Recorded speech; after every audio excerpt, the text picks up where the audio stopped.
Hi hello నమస్తే welcome to Telugu one this is Diveshri. Makkal Selvan Vijay Sethupathi June 14న world వైడ్గా మహారాజాగా ల్యాండ్ అయ్యాడు.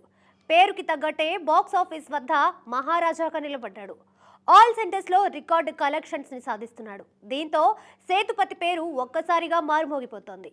మహారాజా ప్రపంచవ్యాప్తంగా 1915 స్క్రీన్లలో విడుదలైన అన్ని చోట్ల కూడా ప్యూర్ పాజిటివ్ టాక్ని సొంతం చేసుకుంది.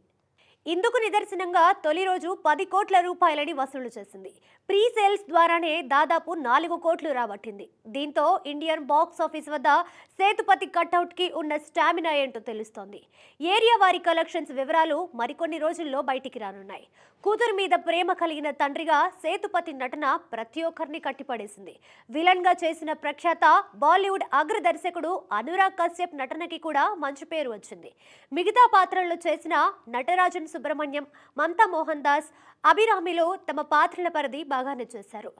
నితిలన్ స్వామినాథన్ దర్శకుడు కాగా జగదీష్ పళాని స్వామి, సుధన్ సుందర్ నిర్మాతలు.